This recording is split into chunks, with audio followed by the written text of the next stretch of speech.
Welcome to Pro Billionaire. It's 24th of June 2023 and Nifty has breached 13 EMA or short-term moving average, and after 18th of May it has closed below that. So a couple of days it could be bearish and then there is a chance of pullback.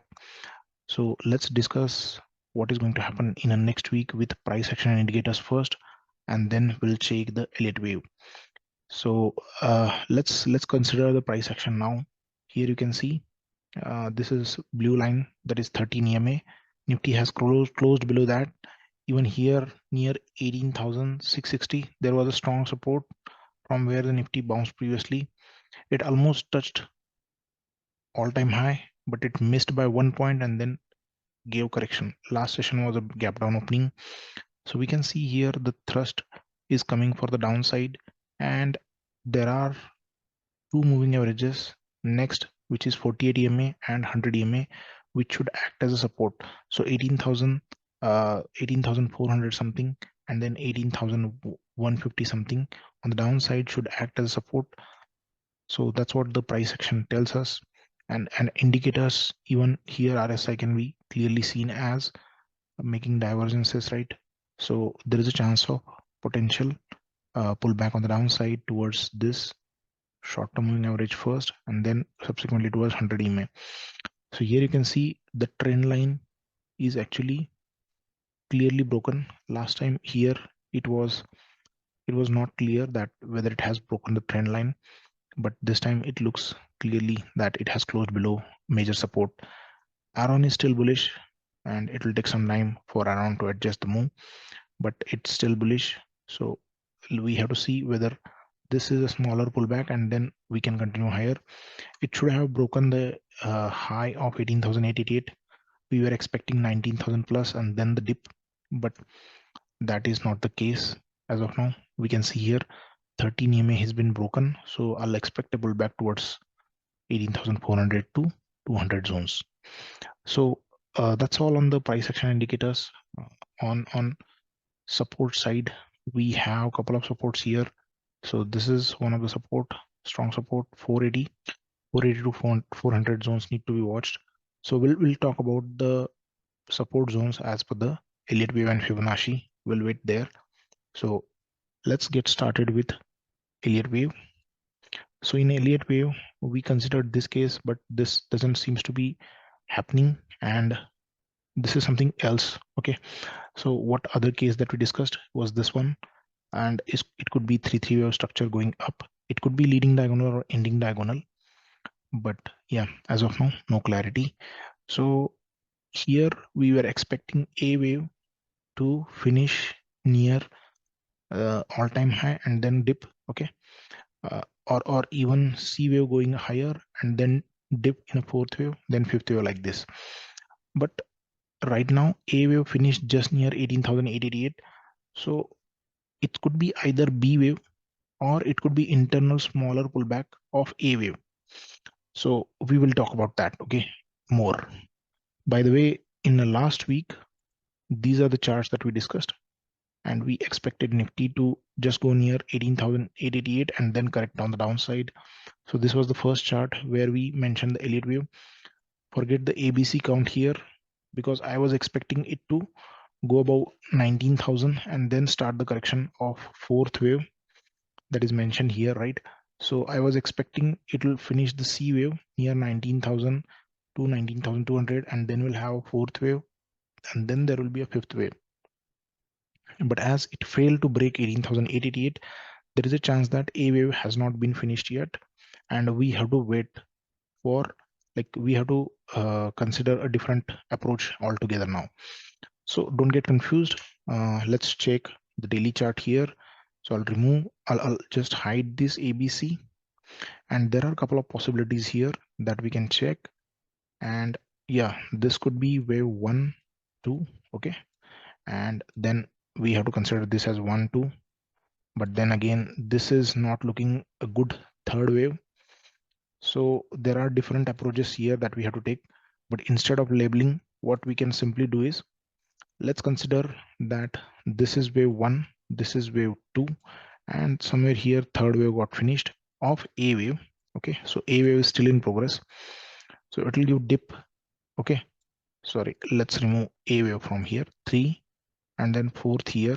Okay, something like this can happen, and this will be 4th wave, then we'll have a 5th wave, and after this we will have another correction, and then we'll have wave C, which will again make a smaller high somewhere near 19,200 to 500 levels. So it will not make a bigger high, that's what I think. And as per the Fibonacci, 18,132 is the level that is coming as 0.32 Fibonacci from this point onwards.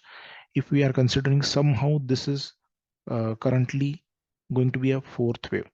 Okay, if it's a wave that is finished here, then it's likely that it will break 18,132. We will take that call later on and adjust this wave count, because here you can see three wave moves are there, and internally when you go and count these moves, we will not be able to fit properly the wave counts. Okay, so that's why I'm a little bit cautious here, considering it's a B wave or it's internal 4th wave of A wave. So considering that, what I'm expecting is Nifty to minimum come towards 18,132, and from here we have to observe what is going to the direction of the market. And on hourly chart, let's see on hourly chart what we see. Okay, on hourly chart, I see here that this could be A wave. So there are multiple possibilities here again. Okay, so this could be A wave altogether. Okay, then there will be B wave, and then we'll have a C wave down. So this has lower probability, and we have to consider the gap ups and gap down scenario in our next week. So let's say Nifty opens gap down, and in first 15 minutes it closes with hammer or bullish Marubozu from the downside. So where is the support right now? The support is somewhere near this area. Okay, so this is a stronger support. 18,600 zone is a stronger support because previous high was 18,604. So we have to watch if it opens gap down, and if it pull back, then the A wave could be still in progress. Then we have to assume that this is 1 2, this is 1 2, then either could be 3 4 5.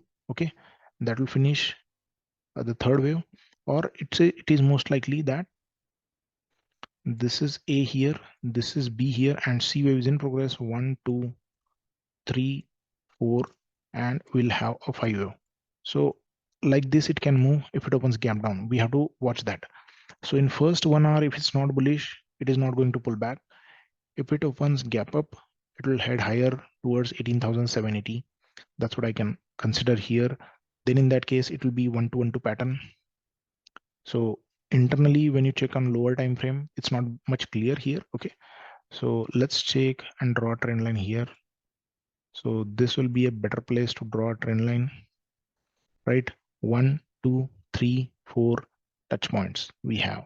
So if it opens gap up, assume that it will head towards 18,780. Okay, so from there we have to observe whether it will start the correction, but I'm not expecting it to break all-time high immediately before going down. So if this trend line is broken at the opening, expect a pullback on the higher side. Okay, and if it opens gap down, we have to watch for first 15 minutes and first hour price action, and then decide what is the next move. So overall, we should go down. Actually, whether it gives pullback or not, we should go down. And I have a bearish view now because the price has also broken this channel. Let me remove the log view. Okay, so the price has completely broken this channel.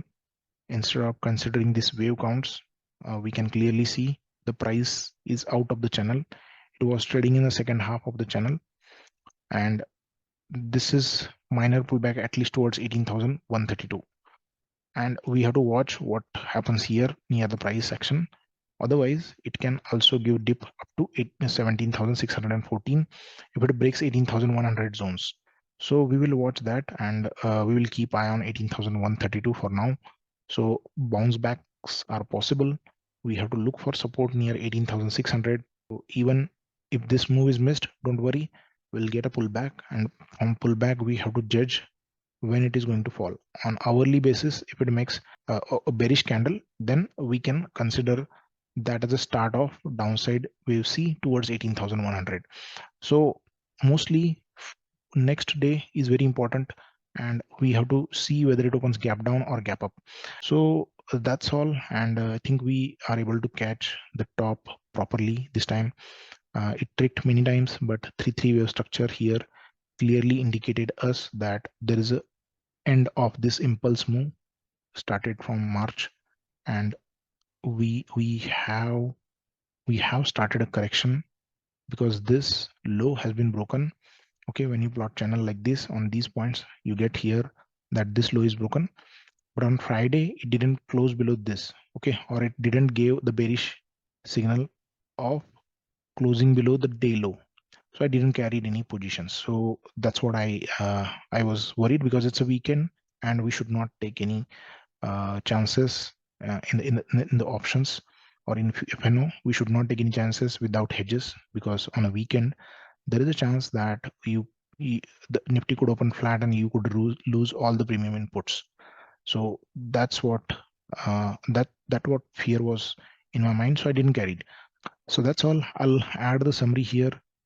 Do let me know what do you think. This wave count we need to fix later depending on where it takes support. So right now 0.32 Fibonacci is what we need to watch for, and there are supports near 18,400 and 600 zones. So yeah, that's all. Have a great day ahead. Bye bye.